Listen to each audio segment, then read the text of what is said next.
une jeune fille se comportait étrangement aux côtés de son père à la clinique, évitant le regard des autres et se tortillant nerveusement sur sa chaise.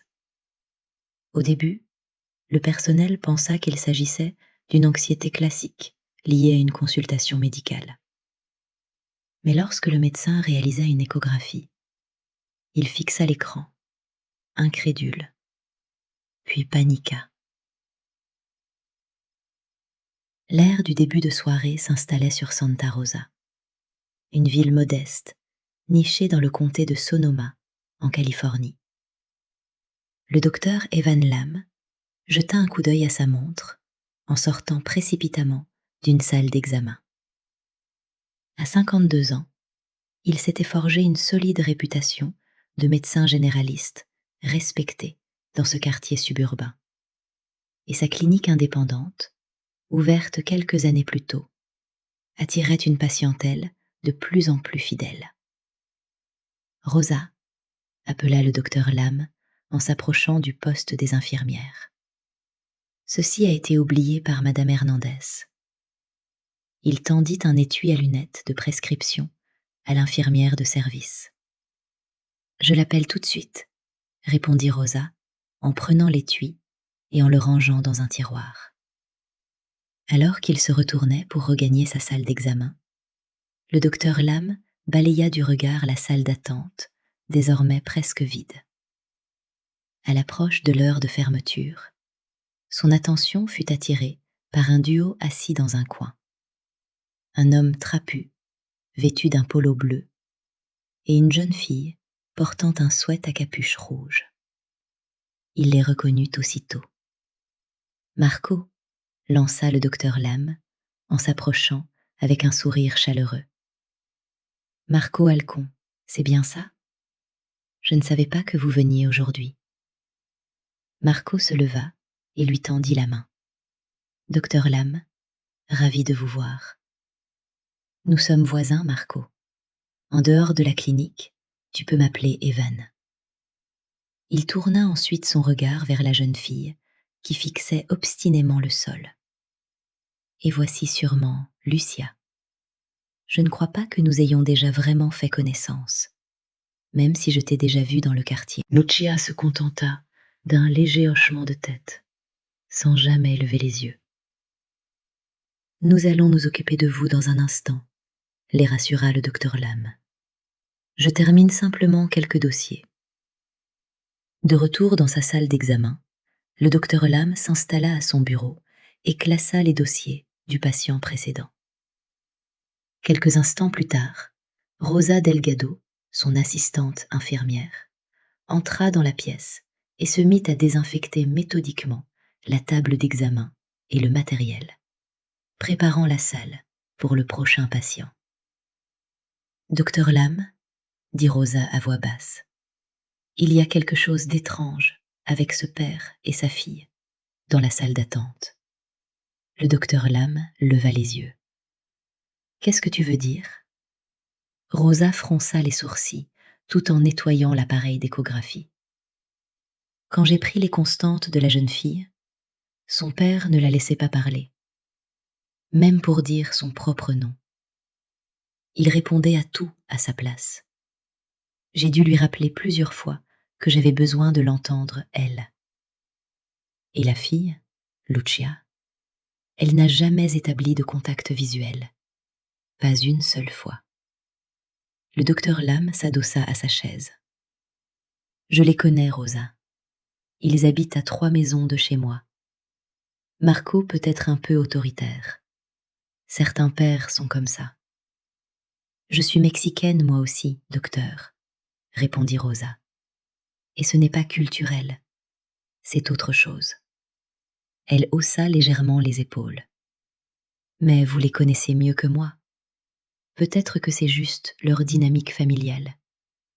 Elle lui tendit le dossier de la jeune fille. Les yeux du docteur Lam s'écarquillèrent en lisant les symptômes indiqués.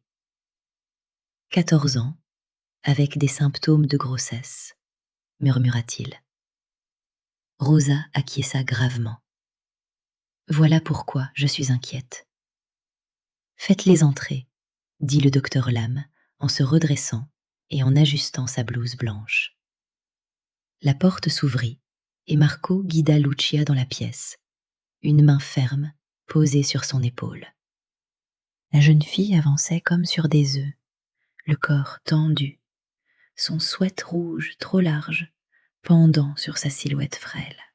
« Merci de nous recevoir, docteur, » dit Marco en s'asseyant à côté de la table d'examen. « Surtout si tard. »« Bien sûr, » répondit le docteur Lam. « Quel est le problème ?» Marco se racla la gorge, visiblement mal à l'aise. « Ce n'est pas facile à dire, mais ma fille est enceinte. » Même s'il l'avait déjà lu dans le dossier, entendre ces mots prononcés à voix haute noua l'estomac du docteur Lam. Il regarda Lucia, silencieuse, les yeux rivés sur ses mains jointes. « Je vois, » dit-il prudemment. « Lucia, comment te sens-tu » Avant qu'elle ne puisse répondre, Marco intervint. « Elle a des nausées matinales, de la fatigue, et dernièrement, elle se plaint de douleurs abdominales. » Le docteur Lam maintint son regard sur Lucia. « Lucia, préférerais-tu répondre toi-même aux questions ?» La jeune fille acquiesça à peine. « Et comment cette grossesse est-elle survenue » demanda le docteur Lam, s'adressant toujours à Lucia. Marco répondit à sa place. « Elle a un petit ami. Nous ne voulons pas en parler. » Son ton indiquait clairement que le sujet était clos. « Docteur, » poursuivit Marco en se penchant en avant, « nous avons besoin que cela reste confidentiel. Personne ne doit être au courant, ni les voisins, ni qui que ce soit. La confidentialité médicale est une règle de base, monsieur Halcon, assura le docteur Lam, bien qu'il trouvât cette insistance étrange. Je ne peux discuter du cas d'aucun patient avec des tiers. Bien, bien, acquiesça Marco. Le docteur Lam se tourna vers Lucia. J'aimerais faire une échographie pour vérifier le bébé et déterminer depuis combien de temps tu es enceinte. Est-ce que ça te va, Lucia ? Elle hocha la tête, toujours sans le regarder. Rosa va t'aider à t'installer sur la table d'examen, expliqua le docteur Lam en préparant l'appareil. Tu devras relever ton haut juste au-dessus de l'abdomen. Rosa guida doucement Lucia vers la table. La jeune fille grimaça en s'allongeant. « Ça te fait mal » demanda Rosa d'une voix douce. Lucia hocha la tête. « Les douleurs abdominales se sont aggravées » expliqua Marco depuis sa chaise. Le docteur Lam appliqua le gel sur l'abdomen de Lucia, notant qu'elle sursautait à son contact. Il fit glisser la sonde, observant attentivement l'écran. Ce qu'il vit le fit s'arrêter net. « C'est... » commença-t-il en ajustant les réglages. « Lucia, tu sembles être enceinte d'environ 28 semaines. » Les yeux de Marco s'écarquillèrent. « Ce n'est pas possible. Ça ne fait pas aussi longtemps. » Le docteur Lam le regarda fixement. « L'avez-vous déjà emmené consulter un obstétricien ?»« Non, » répondit Marco. « C'est la première fois que nous voyons un médecin pour ça. » Le docteur Lam poursuivit l'examen. « C'est une fille, dit-il. » Puis il fronça les sourcils. « Mais je vois des signes préoccupants. Son abdomen ne correspond pas au schéma de croissance habituel à 28 semaines. Cela suggère ce que l'on appelle un retard de croissance intra-utérin, ou RCIU. »« Qu'est-ce que ça signifie ?» demanda Marco. « Cela signifie que le bébé ne grandit pas à un rythme normal. Cela peut être dû à un problème placentaire, à l'état de santé de la mère ou à une condition fœtale. » Le docteur Lam déplaça à nouveau la sonde, concentré. « Je détecte également un rythme cardiaque fœtal irrégulier. Il se tourna vers Marco, le regard grave. « Monsieur Alcon, je vous recommande fortement d'emmener Lucia à l'hôpital immédiatement. Elle a besoin de soins spécialisés que je ne peux pas lui fournir ici. » Le visage de Marco s'assombrit. « Pourquoi ne pouvez-vous pas simplement lui donner un médicament ? Cela nécessite une surveillance avancée et peut-être une intervention, » expliqua calmement le docteur Lam. L'hôpital dispose de l'équipement et des spécialistes nécessaires pour suivre correctement le développement du bébé. Ils pourront effectuer des examens Doppler pour évaluer le flux sanguin vers le fœtus et vérifier s'il y a un sous-développement des organes. Marco sembla réticent, mais le docteur Lam poursuivit d'un ton ferme. « Je peux vous prescrire des vitamines prénatales, du calcium et de l'acide folique pour améliorer la nutrition. Mais ce ne sera pas suffisant. Elle doit être vue à l'hôpital. » Il rédigea l'ordonnance et la tendit à Marco. « La pharmacie à côté est encore ouverte. Vous pouvez aller la faire préparer pendant que l'infirmière Rosa aide Lucia à se nettoyer. » Marco hésita, jetant un regard entre le médecin et sa fille. « Elle ira bien, » l'assura le docteur Lam. « Nous allons simplement enlever le gel et imprimer les images de l'échographie. Elle vous rejoindra à la pharmacie dans quelques minutes. » À contre-cœur, Marco prit l'ordonnance et quitta la pièce, se retournant une dernière fois vers Lucia avant de refermer la porte. Dès qu'il fut parti, Rosa commença à essuyer doucement le gel sur l'abdomen de Lucia. « Tout ira bien, ma chérie, » murmura-t-elle. Les yeux de Lucia se remplirent soudain de larmes. « Elle bouge quand elle entend sa voix, » chuchota-t-elle. « Je déteste qu'elle l'aime. » Le docteur Lam et Rosa échangèrent un regard alarmé. La phrase resta suspendue dans l'air, lourde d'un sens ambigu. « Lucia, » dit prudemment le docteur Lam, « qu'est-ce que tu veux dire par là ?» Mais Lucia s'était déjà refermée. L'instant de vulnérabilité venait de disparaître. Le docteur Lam tenta de donner un sens à ses paroles. Peut-être était-elle bouleversée par sa grossesse et projetait-elle ses émotions sur son père. Ou peut-être Marco avait-il réagi avec colère en découvrant la grossesse, et elle exprimait ainsi son ressentiment. « Ce qui est fait, » dit-il doucement. « Ton père t'a amené ici parce qu'il se soucie de ta santé. Maintenant, nous devons nous concentrer sur l'essentiel. Veiller à ce que toi et le bébé alliez bien. C'est pour cela qu'il est très important que tu ailles à l'hôpital immédiatement. » Il tendit à Lucia l'image imprimée de l'échographie. Elle la prit, les yeux fixés sur la photo en noir et blanc, qui, à ses yeux, ressemblait davantage à une forme abstraite qu'à quelque chose de réel. À travers la vitre de la porte, le docteur Lam vit Marco revenir de la pharmacie. L'instant était passé. Rosa aida Lucia à se redresser, et elles se préparèrent à partir. Le docteur Lam observa Marco récupérer sa fille, la main fermement posée sur son épaule, tandis qu'il quittait la clinique. Après leur départ, Rosa revint dans la salle d'examen, l'air troublé, en ramassant les impressions restantes de l'échographie. « 9 heures, » annonça-t-elle en regardant sa montre. « C'étaient les derniers pour aujourd'hui, n'est-ce pas ?»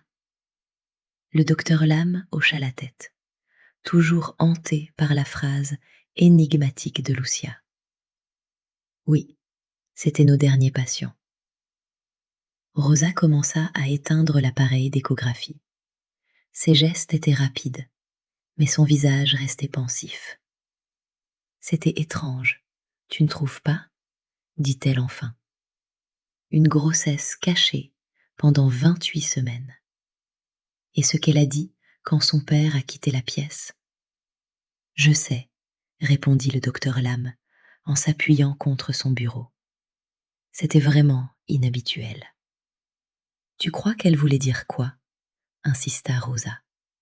À propos du bébé qui bouge quand il entend la voix de son père? Et qu'elle déteste que le bébé l'aime? Le docteur Lam passa une main dans ses cheveux. Je suppose qu'elle a dû cacher sa grossesse à son père pendant tout ce temps. C'est pour ça qu'il ne l'a amenée que maintenant. Peut-être qu'il a réagi avec colère en l'apprenant et qu'elle exprime ce ressentiment. Rosa n'était pas convaincue. Mais elle a dit très précisément que le bébé bougeait quand il entendait la voix de son père et qu'elle n'aimait pas ça. Tu ne trouves pas ça étrange? Ça pourrait être un mélange d'hormones d'adolescente et d'hormones de grossesse, tenta le docteur Lam, même si l'explication lui semblait insuffisante. Les sautes d'humeur et l'instabilité émotionnelle sont fréquentes dans les deux cas. Rosa hocha lentement la tête, le doute toujours présent dans son regard. J'espère qu'ils iront à l'hôpital, comme tu leur as dit. Moi aussi, répondit le docteur Lam. Ce bébé a besoin d'un suivi sérieux. Ils terminèrent de fermer la clinique, éteignant les lumières et verrouillant les armoires. Les autres membres du personnel étaient déjà partis, ne laissant plus que d'eux pour sécuriser le bâtiment. Ils sortirent ensemble dans l'air frais de la nuit. Le parking était presque vide. « Bonne nuit, docteur », dit Rosa en se dirigeant vers sa voiture. « Bonne nuit, Rosa. À demain. » Le docteur Lam monta dans sa berline. Le moteur démarra doucement tandis qu'il quittait le parking.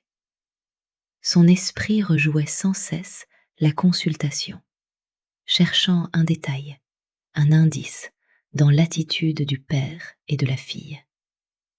Quelque chose n'allait pas, mais il n'arrivait pas à mettre le doigt dessus. En entrant dans son quartier, les lampadaires projetaient de longues ombres sur la rue résidentielle silencieuse. Il ralentit en approchant de la maison des Halcon, à 3 maisons de la sienne. Leur voiture était garée dans l'allée. « Ils ne sont pas allés à l'hôpital », murmura-t-il, une inquiétude soudaine lui serrant la poitrine. Il continua jusqu'à chez lui, se gara et coupa le moteur. Assis dans l'obscurité de sa voiture, il hésita. Peut-être n'avait-il pas compris la gravité de la situation. Le rythme cardiaque irrégulier, le retard de croissance. Ce n'étaient pas des détails, surtout pour une mère de 14 ans. Il devrait simplement rentrer, dîner et mettre fin à cette journée. Ce n'était pas son rôle de courir après des patients qui ignoraient ses recommandations médicales. Mais les mots de Lucia résonnaient dans sa tête. Elle bouge quand elle entend sa voix. Je déteste qu'elle l'aime. Avec un soupir, le docteur Lam sortit de sa voiture et redescendit la rue jusqu'à la maison des Halcon. Les lumières étaient allumées à l'intérieur, diffusant une lueur chaleureuse par les fenêtres. Il hésita, puis frappa fermement à la porte. Après un instant, la porte s'ouvrit. Marco apparut, la surprise traversant brièvement son visage, avant de se transformer en une expression neutre. « Docteur Lam, tout va bien ?»« Je voulais simplement prendre des nouvelles, » répondit le docteur Lam en essayant de rester détendu. « J'ai vu que votre voiture était là, et je m'inquiétais, puisque je vous avais recommandé d'emmener Lucia immédiatement à l'hôpital. » L'expression de Marco changea presque imperceptiblement. « Ah oui, merci de votre sollicitude. Lucia est partie à l'hôpital avec sa mère. Je suis restée pour terminer du travail. » Le docteur Lam cligna des yeux, pris de court. C'était la première fois que la mère de Lucia était mentionnée. « Je vois », dit-il prudemment. « C'est rassurant. J'étais inquiet pour l'état du bébé. »« Oui, elle est entre de bonnes mains maintenant, » répondit Marco d'un ton sec.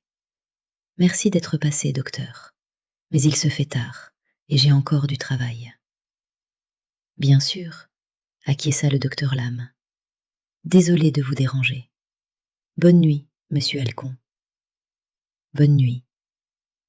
La porte se referma fermement, laissant le docteur Lam sur le perron avec une sensation désagréable au creux de l'estomac.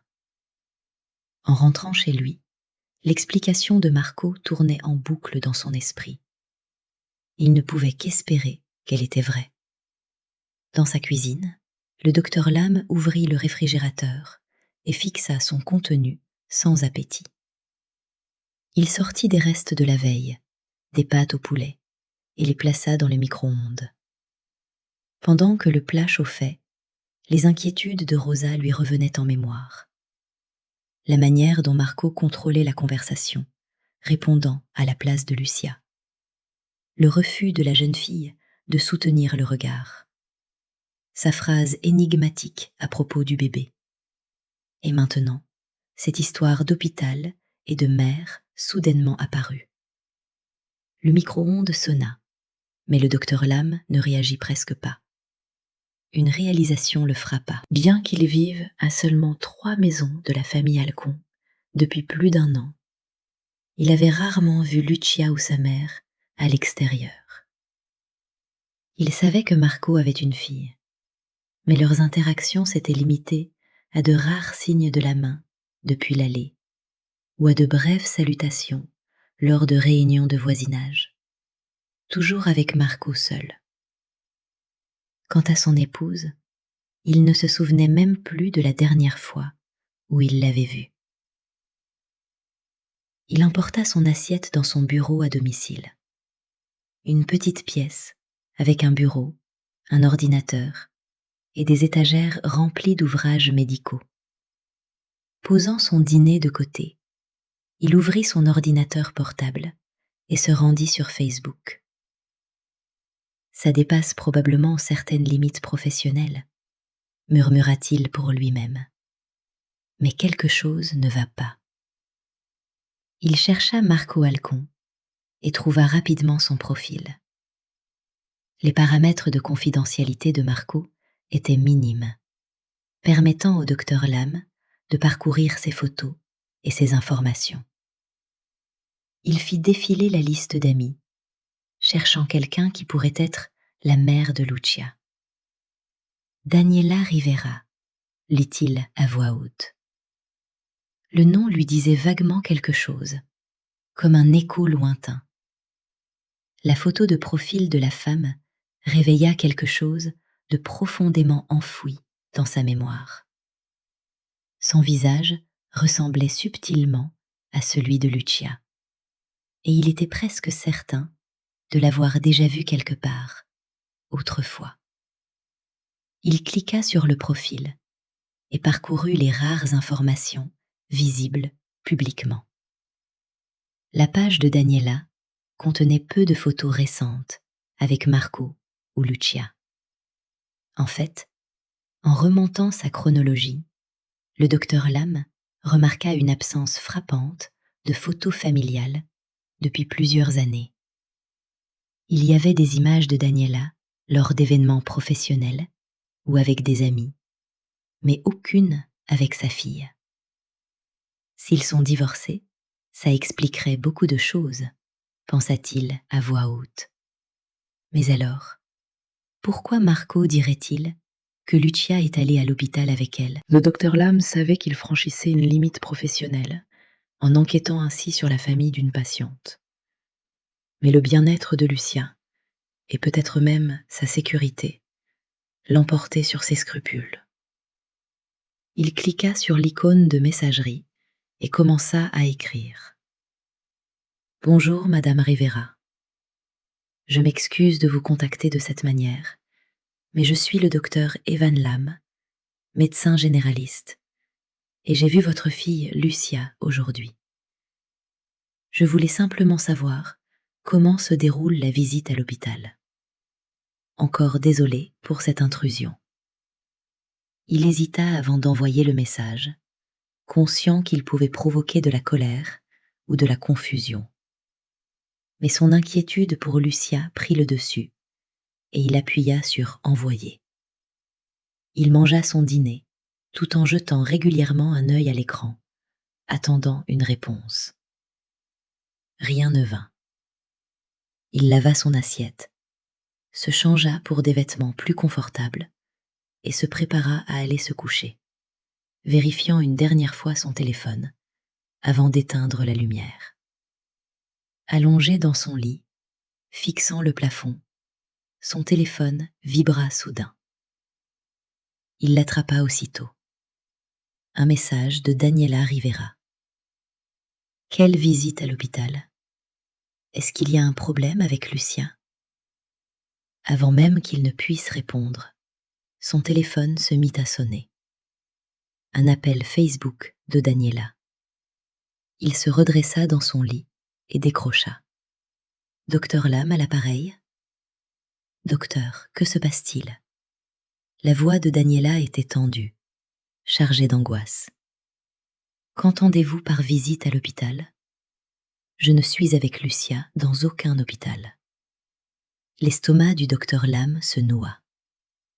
Madame Rivera, j'ai vu votre fille ce soir à ma clinique. Elle est venue avec son père, Marco. Elle est enceinte, d'environ 28 semaines. Un souffle brusque se fit entendre à l'autre bout du fil. C'est impossible, murmura Daniela. Je n'ai pas vu Lucia depuis presque 3 ans. Marco et moi sommes divorcés depuis 10 ans. Il a la garde exclusive et je n'ai pas le droit de m'approcher d'elle. Le docteur Lam ferma les yeux, les pièces du puzzle s'assemblant peu à peu. Madame Rivera, je dois vous expliquer la situation clairement. Lucia est venue à ma clinique ce soir avec Marco. Elle est dans son 3e trimestre de grossesse et présente un retard de croissance intra-utérin, ce qui signifie que le fœtus ne se développe pas normalement.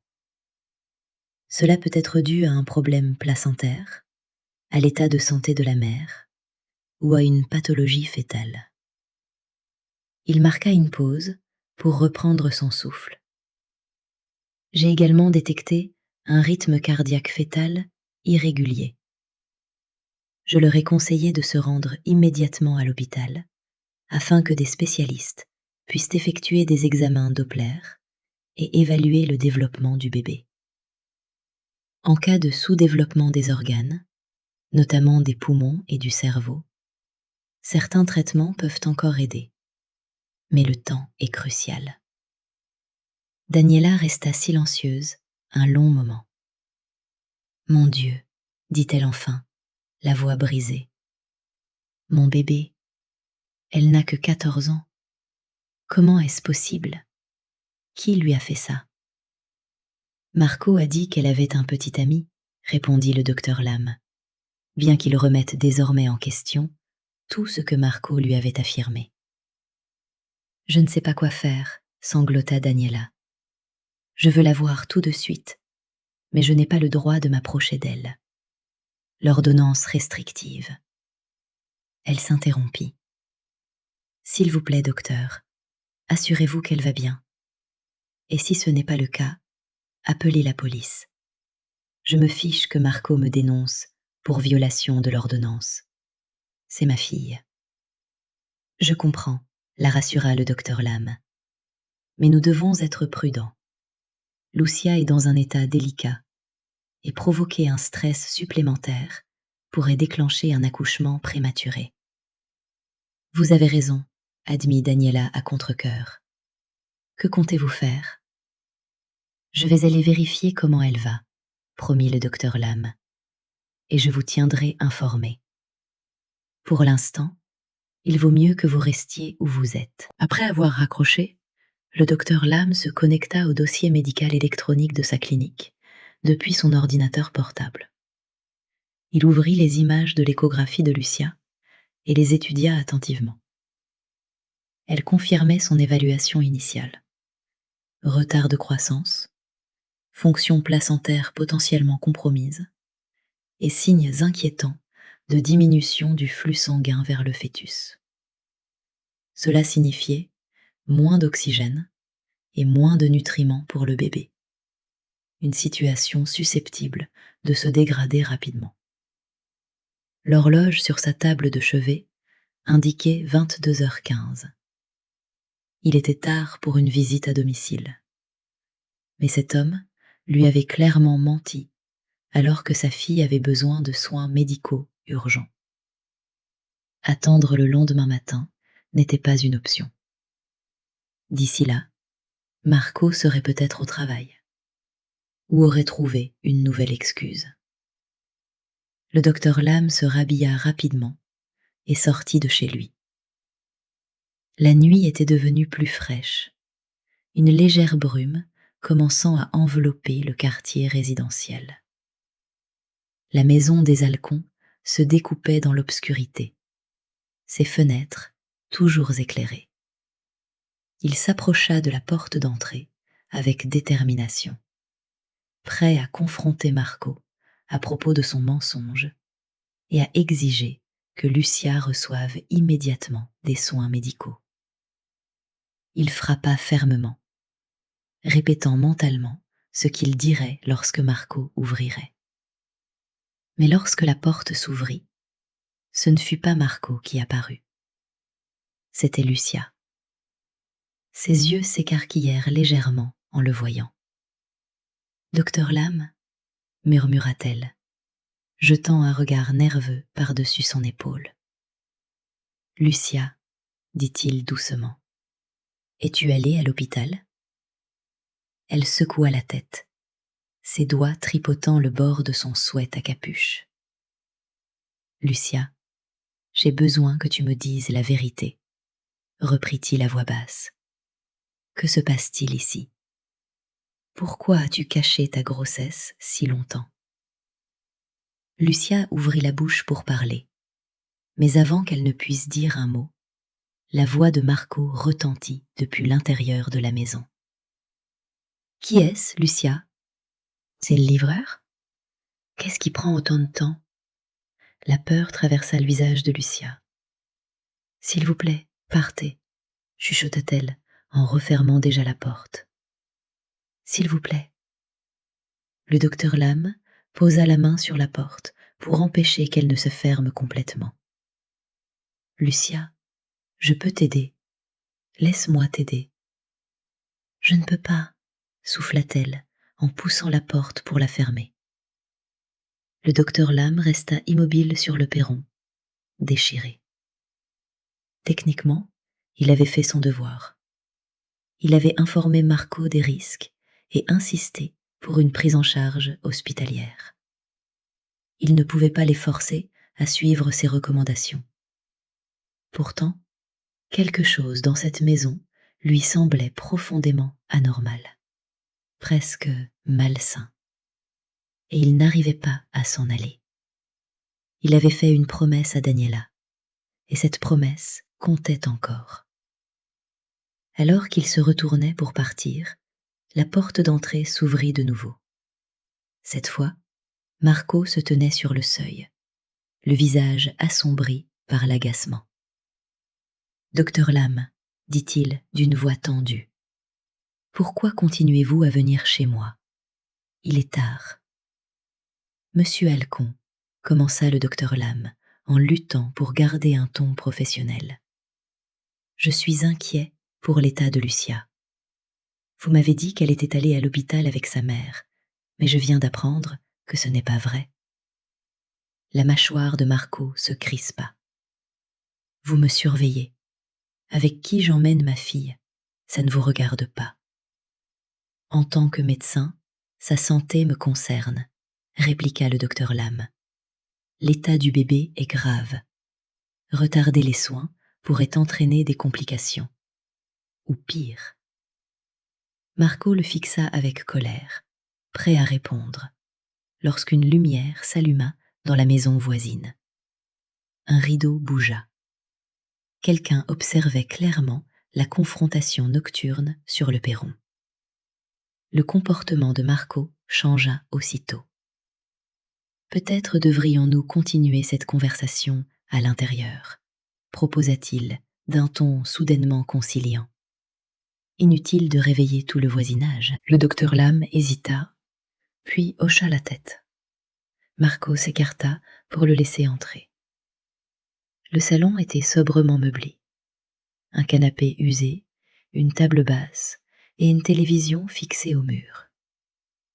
Lucia était assise au bord du canapé, les mains jointes sur ses genoux, les yeux rivés au sol.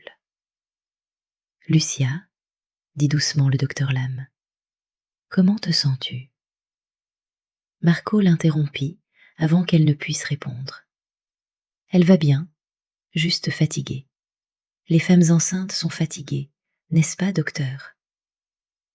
Le docteur Lam se tourna vers Marco. « Monsieur Halcon, vous devez comprendre la gravité de la situation. L'échographie a révélé un retard de croissance intra-utérin et un rythme cardiaque fœtal irrégulier. Ces conditions nécessitent une prise en charge médicale immédiate. »« Et elle l'aura » répondit Marco, d'un ton apaisant, mais le regard glacial. « Demain matin, à la première heure. »« Pourquoi attendre ?» insista le docteur Lam.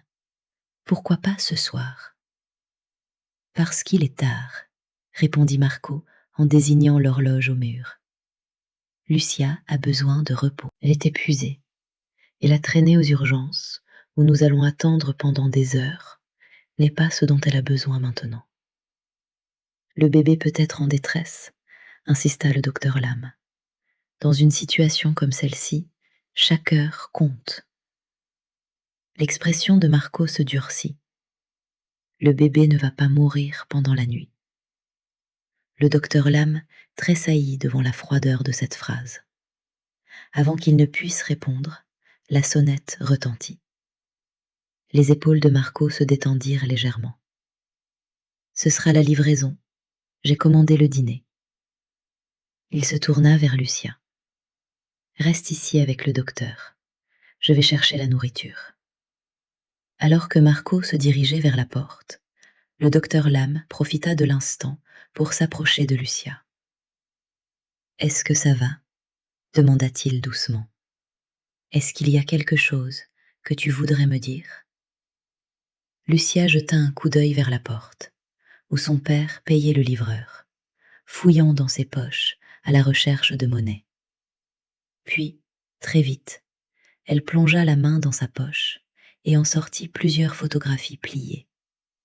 Elle les glissa dans la main du docteur Lam, au moment même où Marco se retournait vers eux. Sans les regarder, le docteur Lam glissa discrètement les photos dans la poche intérieure de sa veste. Lucia se pencha vers lui et murmura. « Il y en a d'autres dans la chambre. »« Je vais t'aider, » promit le docteur Lam à voix basse. « Tu es très courageuse. » Marco revint avec une boîte de pizza. « De quoi parlez-vous tous les deux ?» Lucia me disait qu'elle a faim, improvisa calmement le docteur Lam. Ce qui est une bonne chose. Elle a besoin d'une alimentation correcte. « Tu vois, je suis un bon père, » déclara Marco en posant la pizza sur la table basse. « Je veille à ce qu'elle mange bien. » Il se tourna vers le docteur Lam, son attitude passant de défensive à condescendante. « J'apprécie votre inquiétude, docteur, mais il se fait tard. Comme vous l'avez dit vous-même, les femmes enceintes ont besoin de repos. Si elle ne dort pas suffisamment, ce ne serait pas bon pour le bébé non plus, n'est-ce pas ?» Le docteur Lam reconnut la tentative de mise à distance. « Oui, le repos est important, » concéda-t-il. « Mais les soins médicaux le sont tout autant. »« Et elle en aura, dès demain matin, à la première heure, » insista Marco. « Je vous le promets. » Ne voyant aucun moyen d'insister davantage sans aggraver la situation, le docteur Lam se dirigea à contre-cœur vers la porte. « Je prendrai des nouvelles demain pour savoir comment s'est passée la visite à l'hôpital, dit-il, laissant clairement entendre qu'il n'abandonnerait pas. Bien sûr, répondit Marco, un sourire figé qui n'atteignait pas ses yeux. Bonne nuit, docteur. En quittant la maison, le docteur Lam jeta un dernier regard par la fenêtre. Il vit Marco et Lucia assis à table, la boîte de pizza ouverte entre eux. Marco parlait avec animation, gesticulant, tandis que Lucia restait immobile, les yeux baissés. De retour chez lui, le docteur Lam sortit aussitôt les photographies de sa poche. Ce qu'il vit lui glaça le sang. Il y avait 4 photos. Chacune montrait Lucia à différents stades de dénudement, allongée sur ce qui semblait être un lit, avec Marco clairement visible sur les clichés. Les images documentaient des abus d'une manière explicite et accablante. « Mon Dieu !» murmura le docteur Lam, les mains tremblantes de rage et de dégoût. Il posa rapidement les photos face contre son bureau, incapable de les regarder plus longtemps. Les paroles de Lucia à la clinique résonnèrent dans son esprit, désormais chargées d'un sens terrifiant. Elle bouge quand elle entend sa voix. Je déteste qu'elle l'aime. La vérité s'abattit sur lui comme un poids physique. Marco n'était pas seulement le père de Lucia. Il était le père de son bébé. Il n'y avait pas de petit ami. Il n'y avait qu'un prédateur et sa victime, vivant à seulement 3 maisons de chez lui. Le docteur Lam saisit son téléphone et composa le 911. « Service d'urgence, quelle est votre urgence ? » « Je dois signaler un cas d'abus et de mise en danger d'enfants, » répondit le docteur Lam d'une voix ferme, malgré la tempête intérieure. Une jeune fille de 14 ans, enceinte de 28 semaines. Le père est l'agresseur, et la jeune fille ainsi que l'enfant à naître ont besoin de soins médicaux immédiats. En attendant l'arrivée de la police, l'esprit du docteur Lam s'emballait. Les photos qu'il détenait constituaient une preuve accablante, mais il devait s'assurer qu'elles parviennent aux autorités compétentes. Il devait également prévenir Daniela de ce qui se passait. Il prit des photos des clichés imprimées avec son téléphone, veillant à ce qu'elles soient suffisamment nettes pour servir de preuve si les originaux venaient à disparaître ou à être détruits. Puis, il les envoya à Daniela via Facebook Messenger, accompagné d'un bref message expliquant qu'il avait contacté la police et qu'ils étaient en route vers la maison de Marco. Son téléphone sonna presque immédiatement. Daniela rappelait. « J'arrive tout de suite, dit-elle, la voix déchirée par l'émotion. Ce monstre, je vais le tuer moi-même. Daniela, s'il vous plaît, laissez la police gérer la situation, implora le docteur Lam. Ils arrivent. L'essentiel, c'est de sortir Lucia de cette maison en sécurité et de l'emmener à l'hôpital. Comment est-ce possible ? Sanglota Daniela. Comment a-t-il pu faire ça à sa propre fille ? Je savais que quelque chose n'allait pas quand il s'est battu aussi violemment pour la garde. Mais jamais je n'aurais imaginé ça. Jamais. Je suis tellement désolée, répondit le docteur Lam, à court de mots pour la consoler. Mais Lucia a demandé de l'aide ce soir. Elle a été incroyablement courageuse. Et maintenant, nous pouvons l'éloigner de lui. Je viens quand même, insista Daniela. J'ai besoin d'être là pour ma fille. Bien sûr, accepta le docteur Lam. Mais laissez la police faire son travail d'abord, s'il vous plaît. Après avoir raccroché, Le docteur Lam fit les 100 pas dans son salon, jetant un regard par la fenêtre toutes les quelques minutes à la recherche des gyrophares. Le temps lui sembla interminable, même si l'horloge indiquait que seulement 20 minutes s'étaient écoulées depuis son appel. Enfin, il aperçut les lumières clignotantes de voitures de police tournant dans leur rue, avançant lentement, sans sirène, afin de ne pas alerter Marco. Le docteur Lam sortit précipitamment pour aller à leur rencontre. 3 véhicules de police se garèrent à une courte distance de la maison des Halcons. 6 agents en sortirent. Le docteur Lam s'approcha de celui qui semblait diriger l'opération. « Docteur Evan Lam », se présenta-t-il. « C'est moi qui ai appelé. » L'agent hocha la tête. « Inspecteur Morales, vous avez des preuves d'abus sexuels ?» Le docteur Lam lui tendit les photographies. Elles m'ont été remises par la victime il y a moins d'1 heure. Elle a indiqué qu'il y en avait d'autres dans la maison. L'inspecteur Morales examina les clichés, son visage se durcissant. « Et la jeune fille est enceinte ?»« Oui, 28 semaines. Il y a de sérieuses inquiétudes médicales pour elle et pour le bébé. Elle doit être hospitalisée immédiatement. » Un autre agent s'approcha. « La maison est calme, inspecteur. Les lumières sont toujours allumées à l'intérieur. » « Très bien, » dit l'inspecteur Morales en confiant les photos à un collègue qui les plaça dans un sachet de scellé.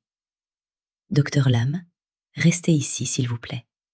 Nous allons nous approcher de la maison. » Les policiers se déployèrent autour de la propriété, se positionnant stratégiquement. L'inspecteur Morales et un autre agent se dirigèrent vers la porte d'entrée, pendant que les autres couvraient les issues possibles. Le docteur Lam observa, tandis que l'inspecteur Morales frappait fermement à la porte. Aucune réponse. Il frappa de nouveau, plus fort, en s'identifiant comme police. Toujours rien. Les agents échangèrent des regards. L'inspecteur Morales parla dans sa radio, et quelques secondes plus tard, les policiers à l'arrière confirmèrent qu'ils voyaient du mouvement à l'intérieur, mais que personne ne se dirigeait vers la porte. Après plusieurs tentatives supplémentaires, l'inspecteur Morales prit une décision. « On entre », annonça-t-il à son équipe.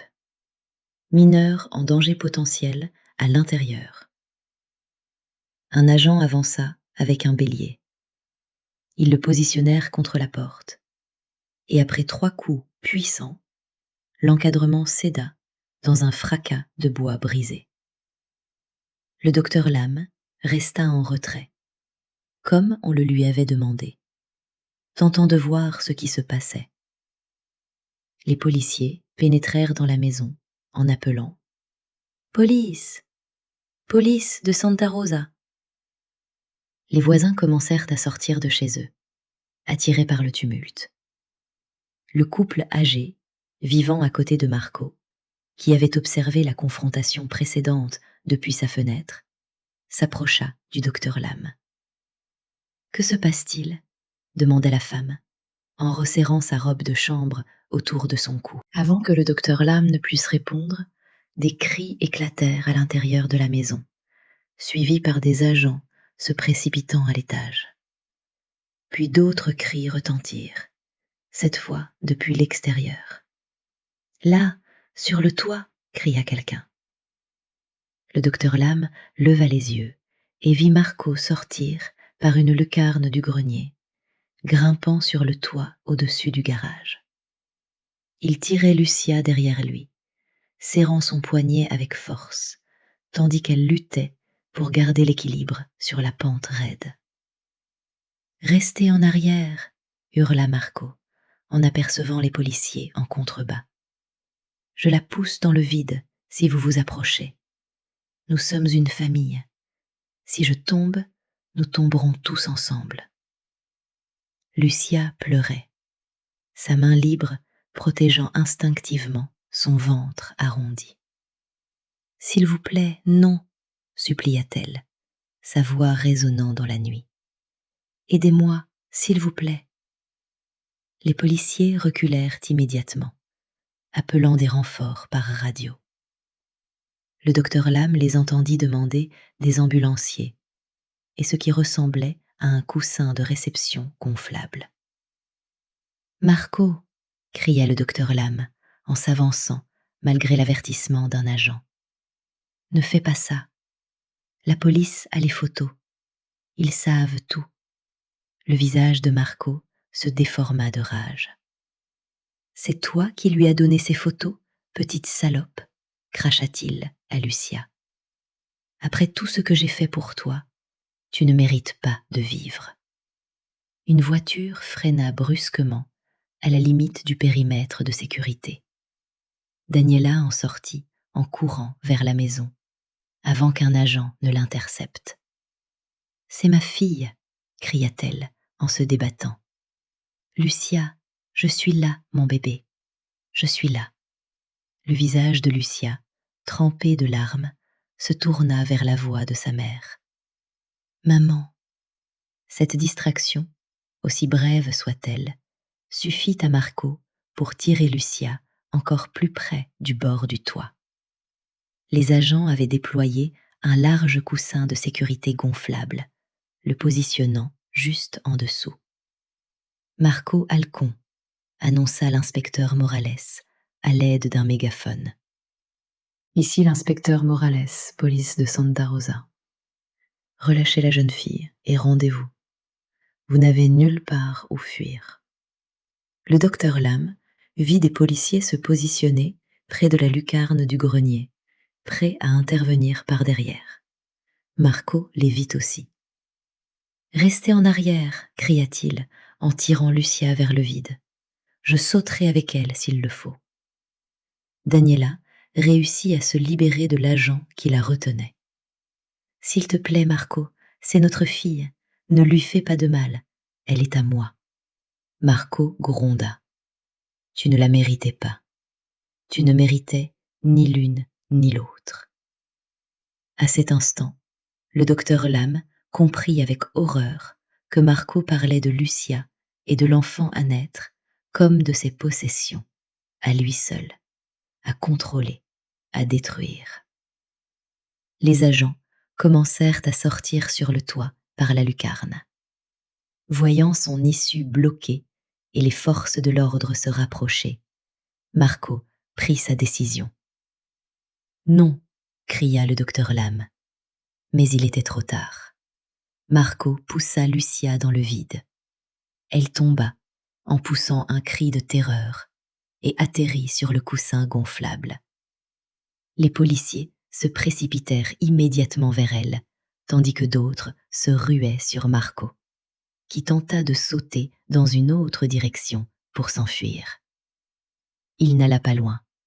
2 agents le plaquèrent en plein élan, l'écrasant sur le toit, avec suffisamment de force pour lui couper le souffle. Ils le menottèrent aussitôt et commencèrent à le faire redescendre, avec nettement moins de douceur que celle accordée à Lucia. Le docteur Lam courut vers Lucia, allongée sur le coussin, tandis que les ambulanciers vérifiaient déjà ses constantes.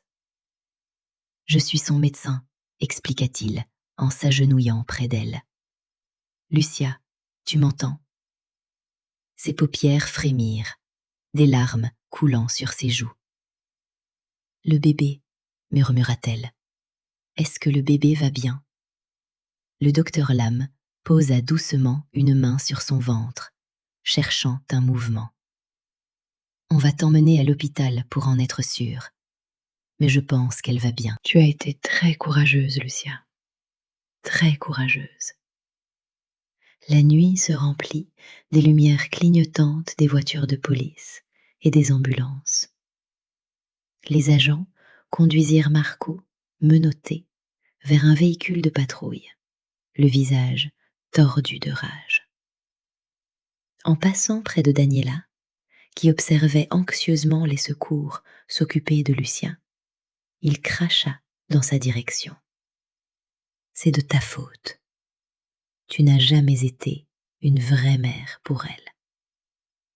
Daniela s'élança, perdant toute maîtrise.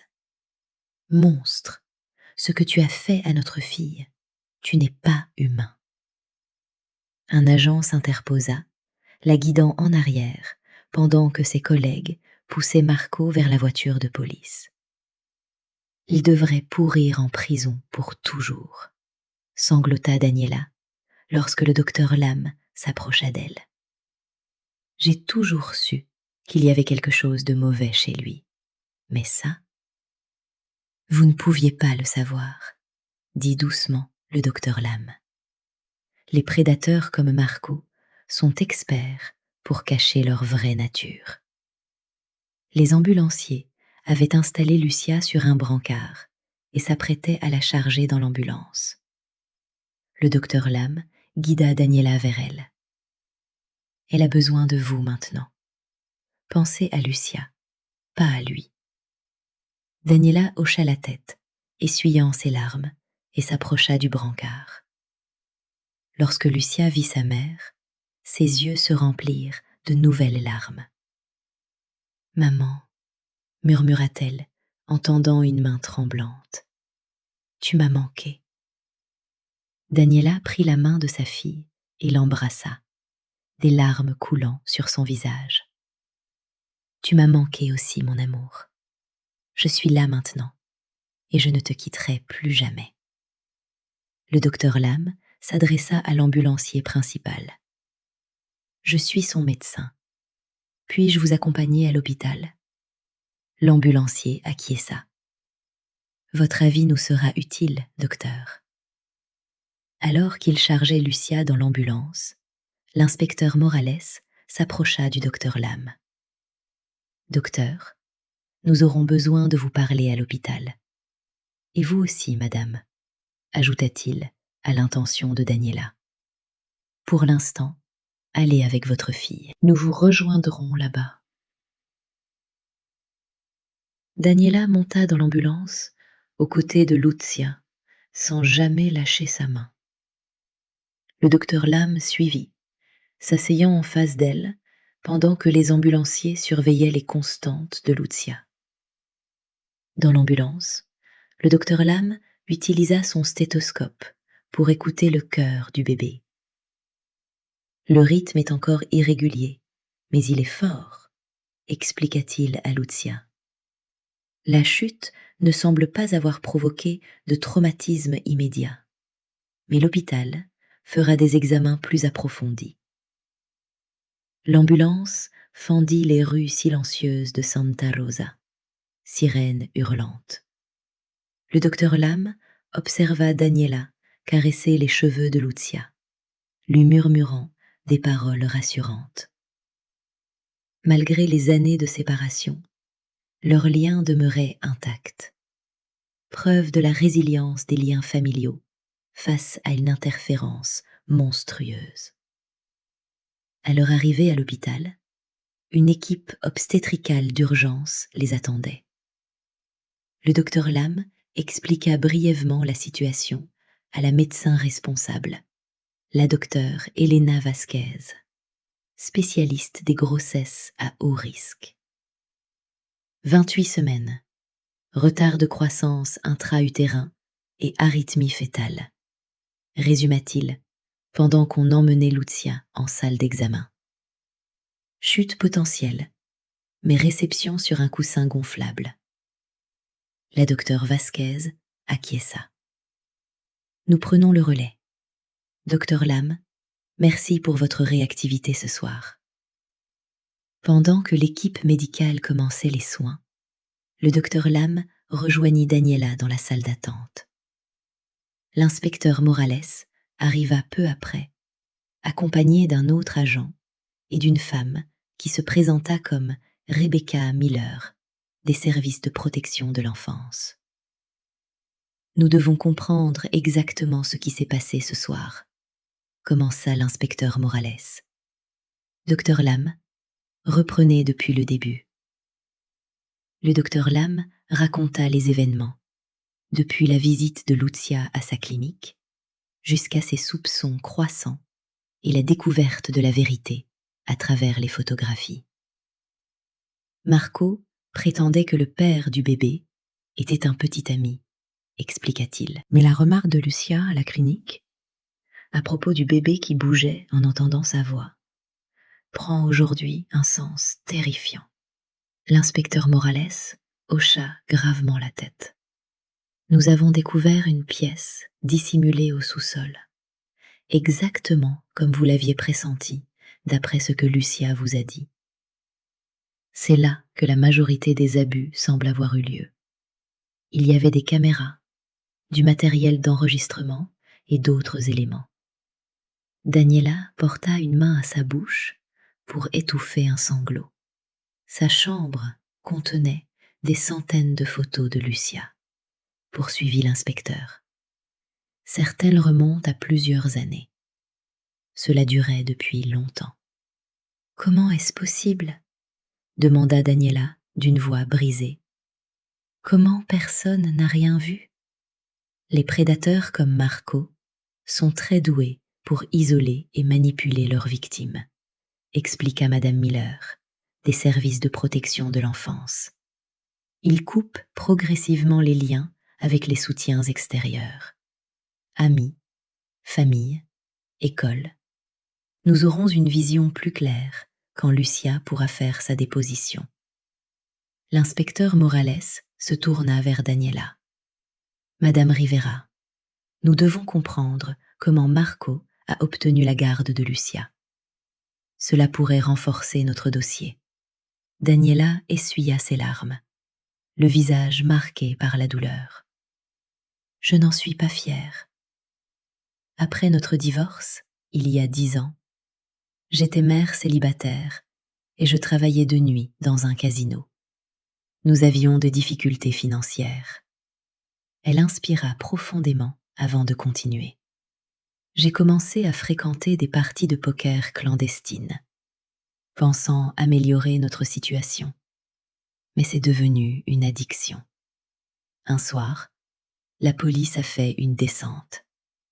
Et c'est là qu'ils ont découvert que j'avais laissé Lucia, qui n'avait alors que 7 ans, seule à la maison. Des larmes coulaient sur son visage. Marco saisit l'occasion. Il se présenta comme le parent stable et responsable. Le tribunal lui accorda la garde, et je n'eus droit qu'à des visites surveillées. Puis il a déménagé à Santa Rosa et a obtenu une ordonnance restrictive, affirmant que j'étais instable et une mauvaise influence pour Lucia. Il l'a isolée de manière systématique. Madame Miller hocha la tête. C'est une tactique courante.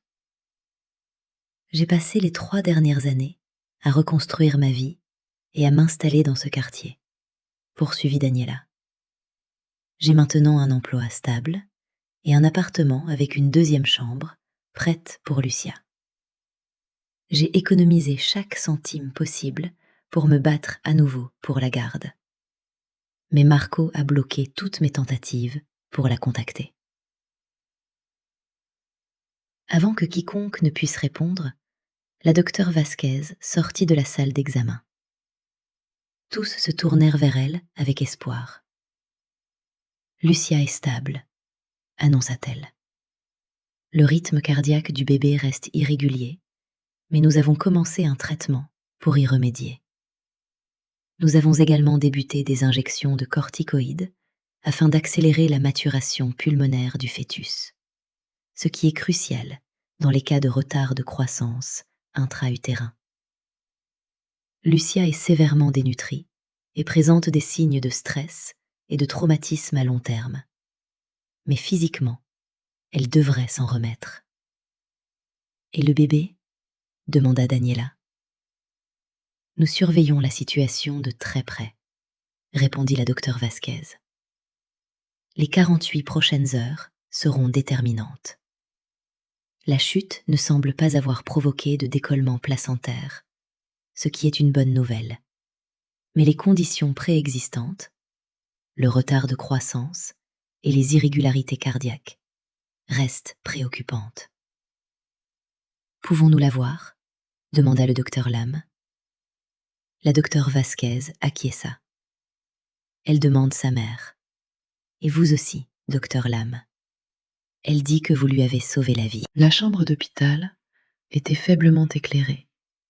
Le bip régulier des moniteurs formant une toile sonore apaisante. Lucia était allongée, calée par des oreillers, une perfusion au bras et des capteurs fétaux attachés autour de son ventre arrondi.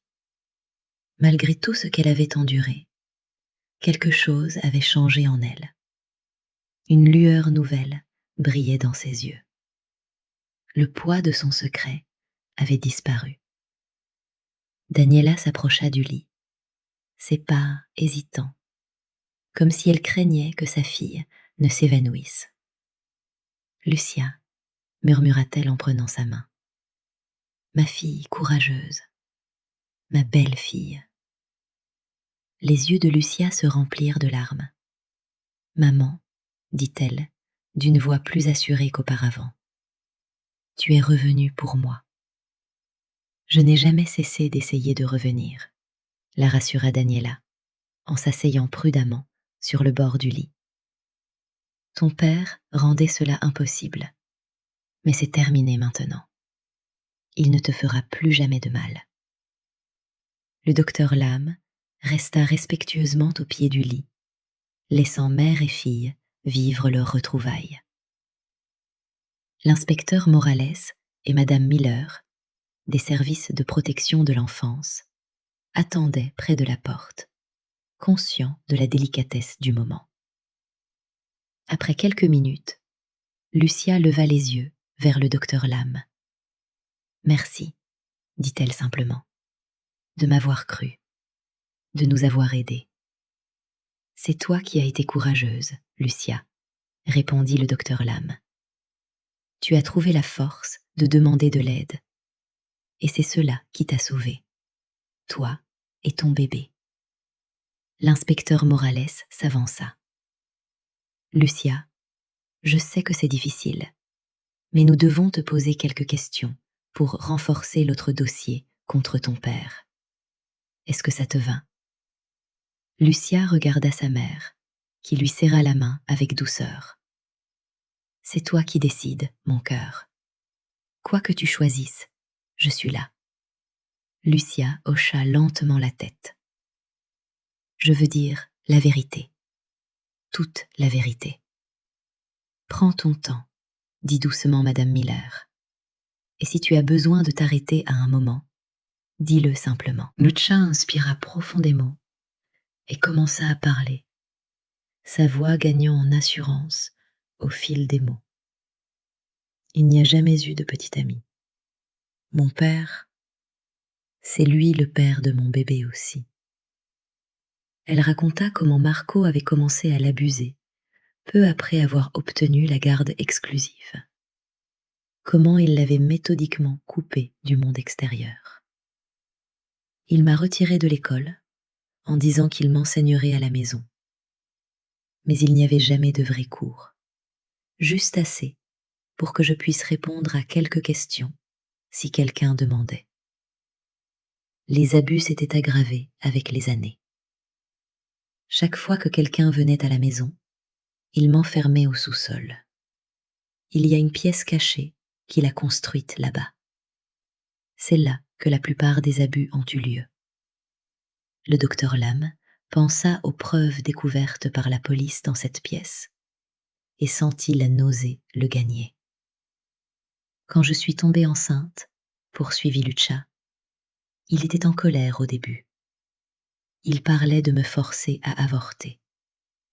Puis il a changé d'avis. Il est devenu protecteur avec le bébé.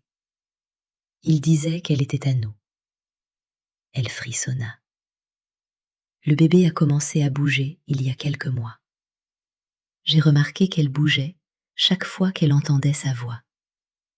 Ça me rendait malade. Je détestais qu'elle réagisse à lui. » Lucia posa une main protectrice sur son ventre. Mais ce n'est pas sa faute. Elle est innocente. Bien sûr qu'elle l'est, murmura Daniela. J'ai commencé à me sentir très mal il y a environ 2 semaines, expliqua Lucia.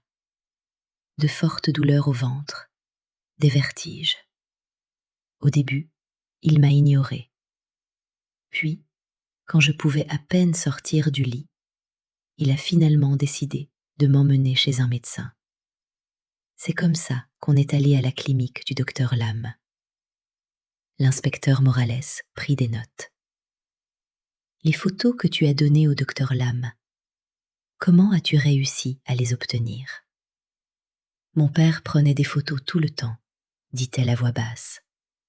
Il les gardait dans une boîte dans son placard. J'en ai pris quelques-unes pendant qu'il prenait sa douche, juste avant qu'on parte pour la clinique. Il m'a laissé sortir très rarement ces derniers temps. Je ne savais pas quoi faire de ces photos, ni à qui faire confiance. Mais quand le docteur Lam est venu à la maison, j'ai pensé qu'il pourrait peut-être m'aider. Tu as fait exactement ce qu'il fallait, la rassura le docteur Lam. La docteure Vasquez revint pour vérifier Lucia et analyser les tracés du monitoring fœtal. Le traitement semble améliorer les irrégularités cardiaques, annonça-t-elle. Et tes constantes se stabilisent, Lucia. C'est une excellente nouvelle. Et maintenant, demanda Lucia, regardant les adultes autour d'elle. Madame Miller s'avança. Tu resteras à l'hôpital jusqu'à ce que ton état permette une sortie. Ensuite, nous déterminerons la meilleure solution de vie pour toi et ton bébé. Elle vient vivre avec moi, déclara Daniela avec fermeté. Je me prépare à ce moment depuis des années. Madame Miller acquiesça. Étant donné les circonstances, c'est la solution la plus appropriée. Nous devrons effectuer une évaluation du domicile. Mais si tout est conforme, je ne vois aucun obstacle à ce que Lucia soit placée sous votre garde. Et mon père ? Demanda Lucia avec hésitation. Il est en détention, la rassura l'inspecteur Morales. Avec les preuves dont nous disposons, les photos, la pièce cachée, ton témoignage, il fera face à de multiples chefs d'accusation criminels. Il ne sortira pas de prison avant très longtemps. Lucia hocha la tête, traversée par un mélange de soulagement, de tristesse et de fermeture d'un chapitre. « Et le bébé ?» demanda-t-elle en se tournant vers la docteure Vasquez. « Est-ce qu'elle ira bien ?»« Nous faisons tout notre possible, » promit la docteure Vasquez. « Les prochaines semaines seront cruciales. Nous continuerons les injections pour les poumons, surveillerons son cœur de près et améliorerons ta nutrition pour lui donner les meilleures chances. »« Je veux la garder, » dit Lucia doucement. « Je sais que je suis jeune, mais elle n'est pas responsable de ce qu'il a fait. Je ne veux pas qu'elle souffre à cause de lui. » Daniela serra la main de sa fille. « Nous l'élèverons ensemble, toi, moi et ta fille. Elle sera aimée et protégée, toujours. » Alors que la nuit avançait, l'inspecteur Morales et Madame Miller partirent, promettant de revenir le lendemain. La docteure Vasquez termina son examen et rejoignit d'autres patients. Daniela s'installa sur la chaise près du lit de Lucia, refusant de quitter sa fille une seule seconde. Le docteur Lam se prépara lui aussi à partir, son devoir professionnel accompli, mais le cœur encore lourd. « Docteur Lam » l'appela Lucia alors qu'il atteignait la porte. « Merci de m'avoir écouté, d'avoir vu que quelque chose n'allait pas. » Il se retourna, frappé par la résilience sur le visage de cette jeune fille. « Je suis juste heureux d'avoir pu aider. »« Vous avez fait bien plus que ça, » dit Daniela. « Vous les avez sauvées, toutes les deux, quand tout le monde détournait le regard. » Alors que le docteur Lam rentrait chez lui aux premières heures du matin, les rues de Santa Rosa étaient silencieuses et désertes. Il repensa à cette nuit à sa décision de suivre son instinct, de dépasser les limites professionnelles quand le bien-être d'un enfant était en jeu. Le quartier dormait lorsqu'il arriva. La maison des Halcons était désormais une scène de crime, encerclée de rubans jaunes. Les voisins se réveilleraient dans une rue transformée. Une communauté forcée d'affronter l'horreur qui avait vécu parmi elles pendant des années. Le docteur Lam entra chez lui, épuisé, mais en paix avec ses choix. En médecine, le principe est clair. D'abord, ne pas nuire. Mais parfois, faire le bien exige plus que l'absence de mal. Cela exige de l'action, du courage et la capacité de voir ce que d'autres refusent de regarder. Lorsqu'il s'endormit enfin, il pensa à Lucia et à sa fille à naître. 2 victimes d'une cruauté indicible. 2 vies désormais porteuses d'un espoir nouveau. Leur chemin vers la guérison serait long et difficile, mais elles ne le parcourraient pas seules. Parfois, songea-t-il, alors que le sommeil l'emportait, le diagnostic le plus important est celui qui dépasse les symptômes médicaux, celui qui reconnaît la souffrance humaine sous la surface, les appels à l'aide silencieux, cachés dans des regards fuyants, des mots énigmatiques et des actes de courage désespérés. Au final, ce ne sont pas seulement les connaissances médicales qui sauvent des vies. Ce sont la compassion, l'attention et le courage d'agir quand les autres détournent le regard.